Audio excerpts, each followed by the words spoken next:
मैं Yashvardhan उमक, Indian news के इस खास कार्यक्रम चुनाव पर चर्चा में आप सभी का स्वागत है। मेरे साथ मौजूद है सतीश बोस जी। यश जी नमस्कार। और हमारे दर्शकों को बता दें कि आज से हमारा एक नया कार्यक्रम चालू हो रहा है, चुनाव पे चर्चा। इस पर चुनाव पे चर्चा होगा। जो आगामी विधानसभा चुनाव है, लोकसभा चुनाव है, ये दोनों चुनाव पर हम नजर लगाए रखेंगे और दर्शकों को बताएंगे कि किस पार्टी ने कौन सा प्रत्याशी मैदान पे उतारा और कौन से कितने सीट से आगे है, ये सारा समीक्षा हम इस कार्यक्रम के माध्यम से बताएंगे। यश जी, चूंकि अभी रायपुर में स्क्रीनिंग कमेटी की बैठक चल रही है कांग्रेस की, तो क्या मान रहे हैं आप, कैसा किस प्रकार की प्रत्याशी कांग्रेस उतारना मैदान में उतारेगी? देखिए, सबसे पहले तो कि जो हम ये शो कर रहे चुनाव पर चर्चा, जैसे आपने बताया, रेगुलर चलेगा और हम हमारे दर्शकों को अपडेट करते रहेंगे। और अब रहा सवाल, चूंकि स्क्रीनिंग कमेटी की जो बैठक है वो अभी चल रही है, तो हमें सूत्रों से, हमारे रिपोर्टर है वहाँ पे, उन्होंने बताया कि लगातार वहाँ पे नेताओं का आना जाना, नेता लोग वहाँ पे है और चूंकि अभी तक वो अंदर ही है, बाहर कोई आया नहीं है।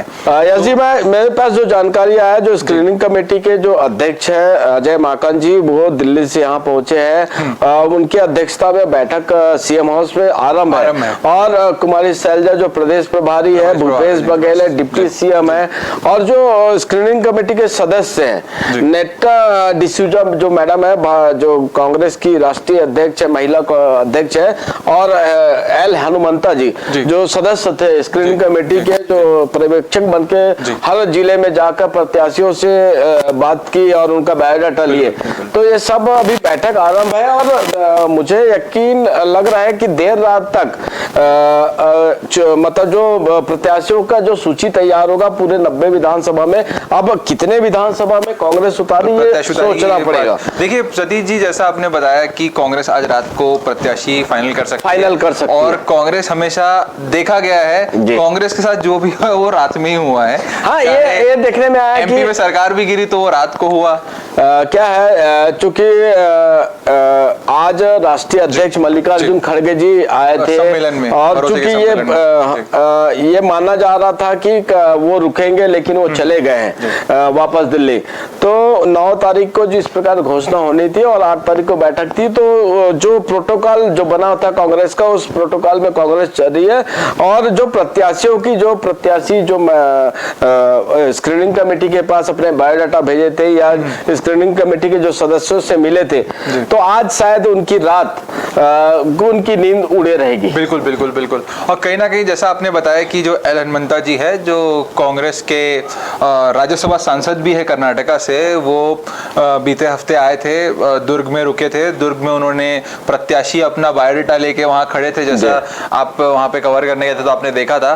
तो कहीं ना कहीं ये है कि सभी लोग अपनी दावेदारी में लगे और कांग्रेस ने एक नया निकाला था कि अपनी दावेदारी पेश कीजिए अपने एरिया से। तो चूंकि सरगुजा में भी गर्मा गर्मी का माहौल हो गया था, जहां पे टीएस सिंहदेव जी की सीट थी, वहां पे भी बहुत सारे कांग्रेस के प्रत्याशियों याजी मैं आपको रोकना चाहूंगा, चूंकि जिस प्रकार भारतीय जनता पार्टी ने 3 महीने पहले प्रत्याशियों की घोषणा कर दी और उस चीज मतलब उससे कांग्रेस मतलब आप देखेंगे भारतीय जनता पार्टी के प्रत्याशी का जगह जगह विरोध हो रहा है। अब सरायपाली की बात कर लीजिए और बहुत जगह कि जो प्रत्याशी भारतीय जनता पार्टी ने उतारा है उसका विरोध हो रहा है। तो उस जो विरोध जिस प्रकार भारतीय जनता पार्टी झेल रही है प्रत्याशियों को लेकर, वो स्थिति कांग्रेस में ना हो, तो उसके लिए गहन चिंतन हो रहा है और सीएम हाउस में बैठक आरंभ है। देखिए, ऐसा है, आप सबको संतुष्ट नहीं कर सकते और ये लहर तो चुनाव के आचार संहिता के बाद भी आपको दिखाई देगी। देखिए, कार्यकर्ता ही चुनाव जिता। जी, आपको बताया कि ये चुनाव है 5 सालों में एक बार आता है और जो मतदाता है उसको लुभाने के लिए जो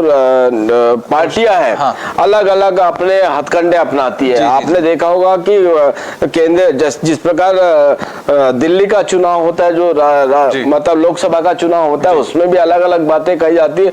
विधानसभा का चुनाव, अगर हम ओवरऑल अगर हम अभी तक का जो आंकड़े हमारे जो इंडियन न्यूज ने जो सर्वे किया है, तो कांग्रेस की बढ़त छत्तीसगढ़ में बिल्कुल देखने को मिल रही है। जैसा आपने बताया कि अलग अलग हथकंडे अपनाती है, तो उसी बीच अभी आम आदमी पार्टी ने 10 सीटें अपनी रिलीज कर दी है। 10 सीटों पर दावेदारी जिनकी है, 10 सीटों पे नाम तय कर दिया है। देखिए कोमल उसेंडी जी का भी नाम है, जो खुद प्रदेश के प्रभारी है। जी, आपको बताया कि इस बार चूंकि आम आदमी पार्टी 90 विधानसभा सीटों पर अपने प्रत्याशी खड़ा कर दी है, उसी तरह छत्तीसगढ़ जनता कांग्रेस भी अपने 90 विधानसभा में सीट उतार दिया। मायावती का स्टेटमेंट आया था कि लोकसभा अकेले लड़ेगी, लेकिन विधानसभा का खुलासा नहीं किया।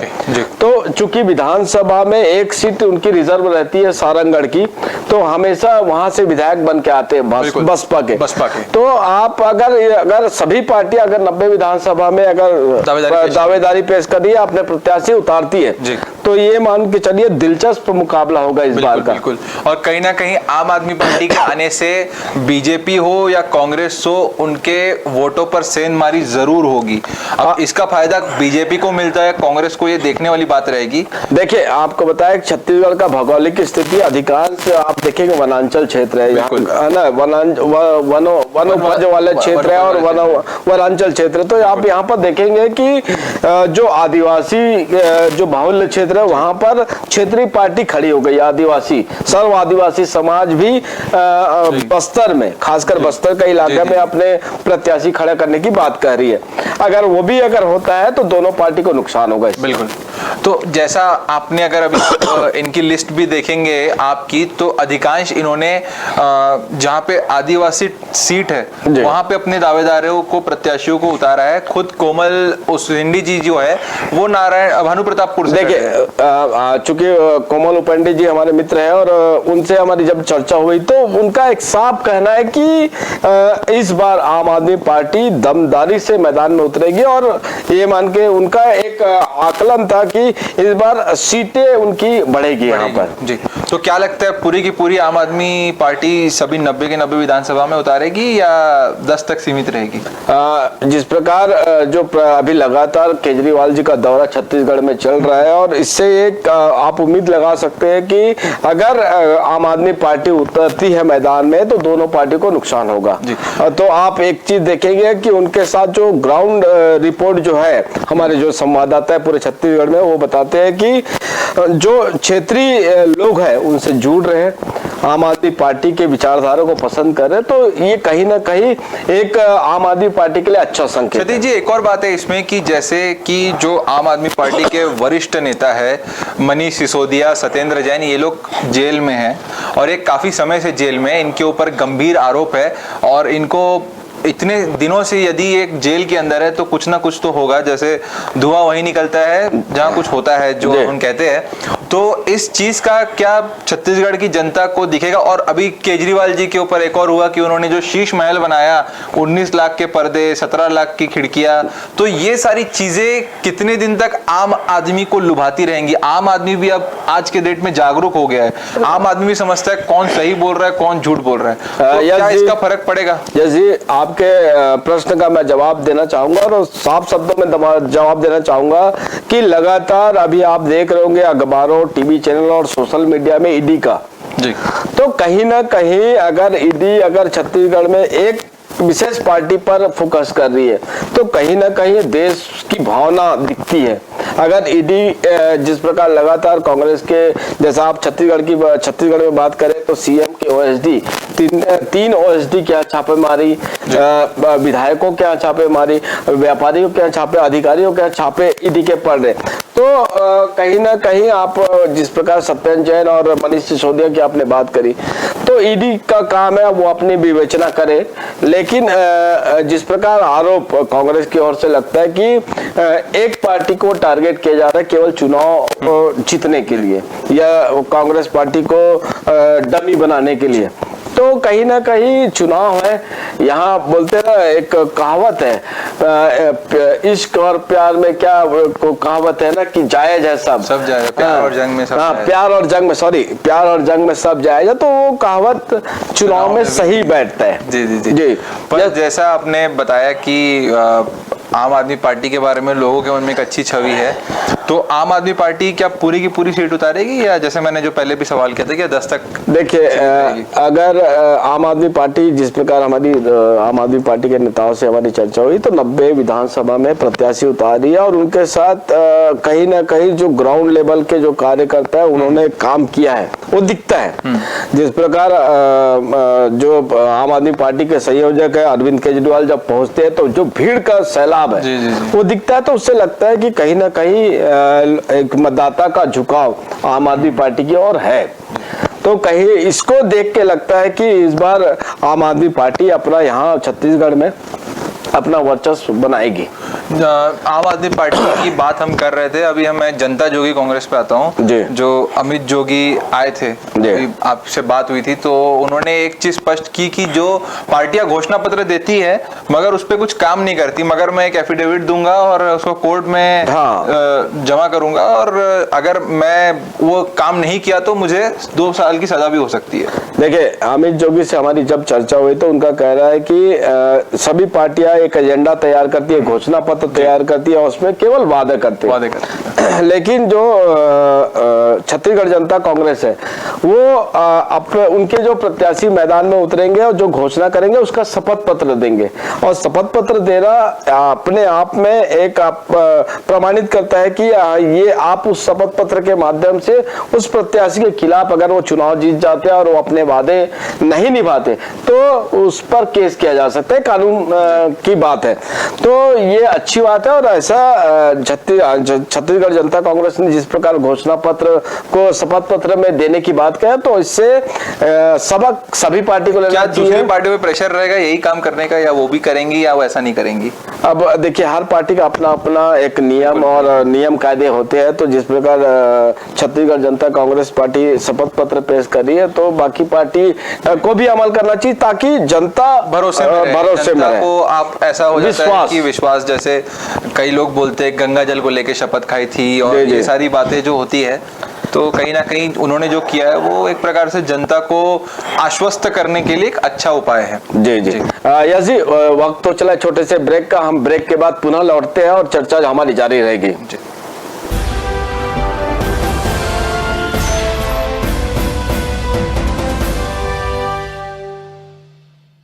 न्यू वीडियोस की अपडेट पाने के लिए सब्सक्राइब करें इंडियन न्यूज को और बेल आइकन को दबाएं। हाय स्नेहा, क्या बात है, आजकल नजर ही नहीं आती। क्या बताऊं, मेरा तो पूरा समय बच्चे के पीछे ही निकल जाता है, पर तू बड़ी रिलैक्स दिखती रहती है, बात क्या है? वो तो रहूंगी ही ना, मैंने एक स्मार्ट डिसीजन जो ले लिया है, अपने बच्चे को इंडो IT स्कूल के बोर्डिंग में एडमिशन दिलाकर। ऐसा क्या है वहाँ जो तू इतनी रिलैक्स रहती है? अरे मेरा बेटा मॉर्निंग 7 to 5 तो वहीं बिजी रहता है। सबसे अच्छी बात वहाँ का एजुकेशन और रिजल्ट दोनों ही शानदार है। हाइजीनिक ब्रेकफास्ट, लंच, ये सब डाइटिशियन की देखरेख में करता है। तुझे पता है वो बच्चों का ध्यान बिल्कुल स्मार्ट पेरेंटिंग की तरह ही रखती है। और तो और शाम को ऑफिस से आने के बाद भी कोई टेंशन नहीं, शाम को नाश्ता वहीं से करके आता है। दूसरी बात, वहाँ खेलकूद, पर्सनालिटी डेवलपमेंट के क्लासेस एंड अदर एक्टिविटीज का भी बहुत इम्पोर्टेंस है, जिससे बच्चे फिजिकली और मेंटली बिल्कुल फिट रहते हैं। Last but not the least, बच्चों के अच्छे रिजल्ट्स के लिए कैंपस में ही ट्यूशन क्लासेस अरेंज की गई हैं, इसलिए तो मैं बिल्कुल रिलैक्स रहती हूँ। Means home away from home?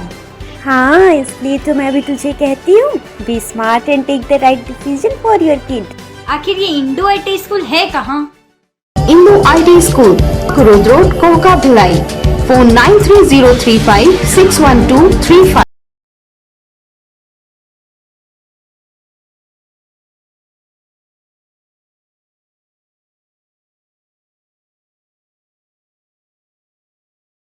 जो रोजगार दिलाए। Computer hardware, mobile servicing course, electrical course, electronics course, refrigeration, air conditioning course, छात्रावास की सुविधा। Indu technical institute, T market power house, जिला दुर्ग, छत्तीसगढ़। Mobile number 9827194279, 7415674157। ये है इंदू ब्रॉडकास्टिंग प्राइवेट लिमिटेड और आप देख रहे हैं इंडियन न्यूज, हर पल, हर क्षण, हर सच।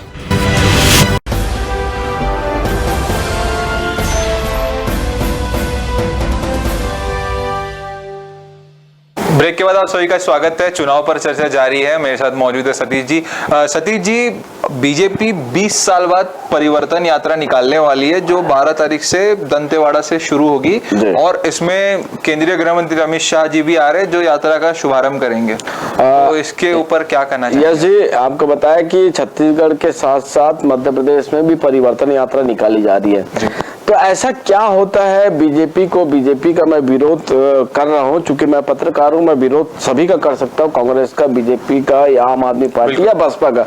मैं विरोध कर रहा हूं कि आखिर क्या कारण है कि जहां पर जैसा हम मध्य प्रदेश की बात करें, जन आशीर्वाद यात्रा वहां जन आशीर्वाद यात्रा निकल रही है, तो क्या आपने काम नहीं किया है कि जन आशीर्वाद यात्रा निकाल रहे या यहाँ पर जिस प्रकार यात्रा निकल रही है? तो ऐसा क्या है कि ये परिवर्तन, तो ऐसा क्या है कि आपने यहाँ पर छत्तीसगढ़ में 15 साल बीजेपी का सरकार रहा, क्या लोगों के लिए काम नहीं किया या मध्य प्रदेश में काम नहीं किया? तो आप अगर काम किए हैं तो ये आशीर्वाद यात्रा या जन विकास यात्रा या जन कल्याणकारी यात्रा निकालने का जरूरत नहीं। जनता आपको हाथों हाथ उठा के लेगी और आपको सरकार में बैठा देगी। जैसे भारत जोड़ो यात्रा के साथ हो रहा है कि भारत जोड़ो यात्रा भी आज रायपुर में फिर एक भारत जोड़ो यात्रा निकाली गई थी। देखिए, भारत जोड़ो यात्रा एक अलग यात्रा थी। वो राहुल गांधी जी कांग्रेस के वरिष्ठ नेता है, तो वो खुद की छवि अच्छी करने के लिए, देखिए ये कहना गलत है खुद की छवि, चूंकि उनको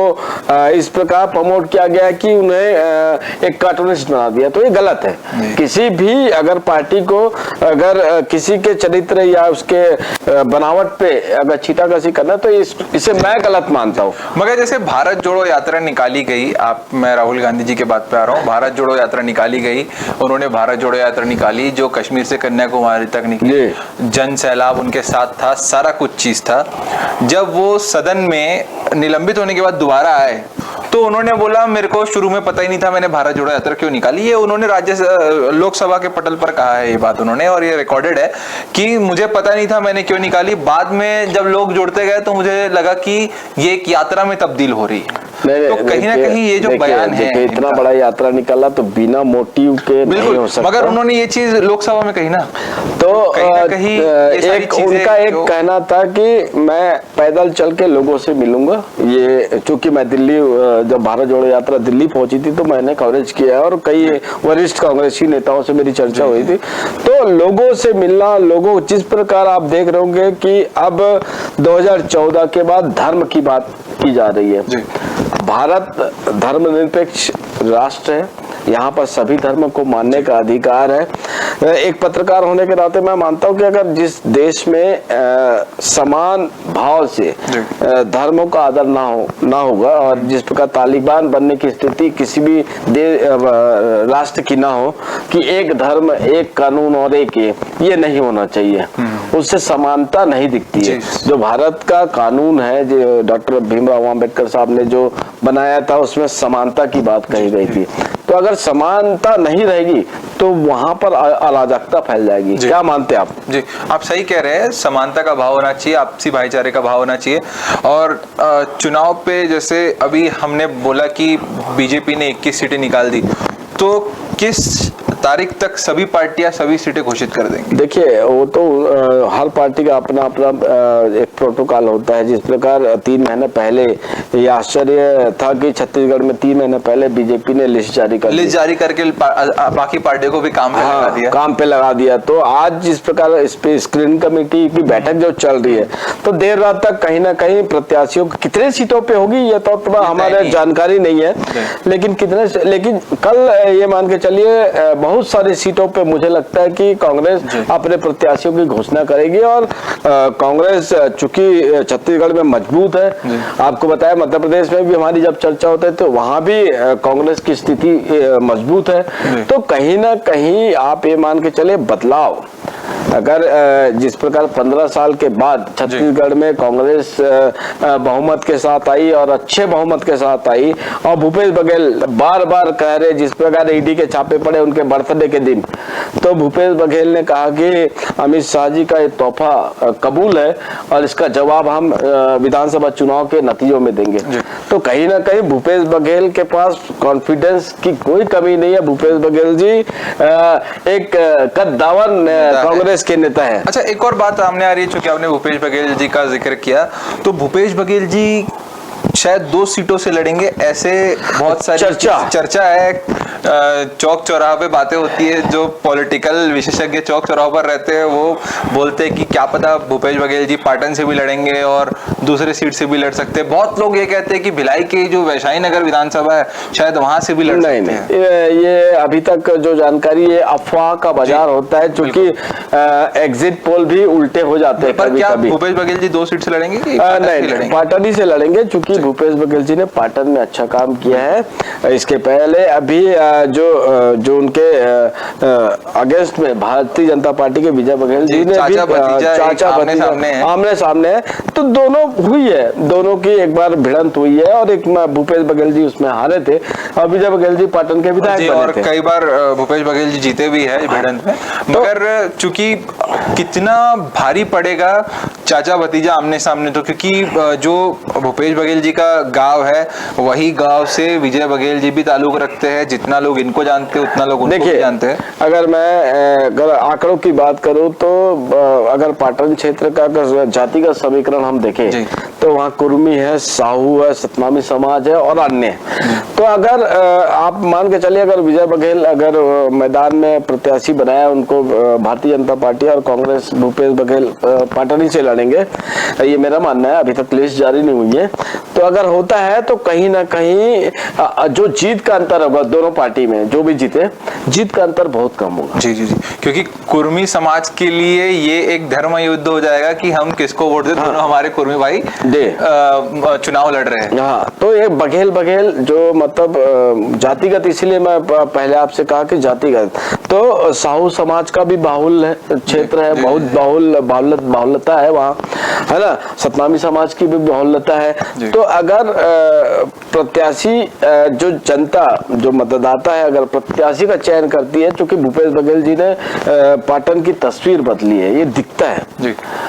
चूंकि अगर 15 साल बीजेपी का शासन रहा तो पाटन में विकास नहीं दिखा, ये मेरा आकलन कहता है। मैं किसी को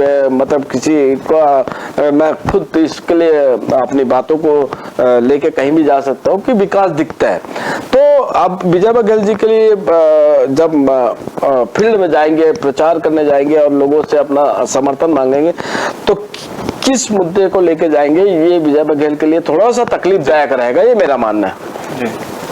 तो कहीं ना कहीं अब देखा जाए कि जैसे आज बीजेपी ने 21 सीटें पहले निकाल दी है, जारी कर दी, आज आपने जारी की है, तो अब देखना होगा कांग्रेस क्या करती है। हाँ, कितने सीटों पर अपने प्रत्याशियों की घोषणा करती है, ये सोचने वाली बात है। क्योंकि अगर कांग्रेस गलत प्रत्याशी का चयन करती है तो कांग्रेस को इसका नुकसान हो सकता है, क्योंकि चूंकि आप ये मान के चलेंगे कि अगर कांग्रेस सोच समझ के उतारेगी, क्योंकि बहुत अभी जो बैठक चल रही देर रात तक चलने की उम्मीद है। क्योंकि बहुत सारे प्रतिनिधि जो अभी है, जो अभी फिलहाल में है, उनसे भी जनता खुश नहीं है। अगर आप बाहर निकलेंगे तो आपको पता लगेगा। केवल इस बार अगर कांग्रेस जीतेगी तो भूपेश बघेल जी के नाम पर जीत सकती है, क्योंकि बहुत जगह से जन आक्रोश है, सेटिस्फेक्शन नहीं है। हाँ, भूपेश बघेल जी या कांग्रेस जीते या भाजपा जीते, ये तो भविष्य के गर्त में है। लेकिन जिस प्रकार भूपेश बघेल जी की स्थिति है और काफी मजबूत स्थिति में कांग्रेस है, यश जी, चूंकि हमारा ध्यान रखते हुए चुनाव पर चर्चा हम फिर आएंगे। अब वक्त हो चला है हमें विदा करने का। नमस्कार। नमस्कार।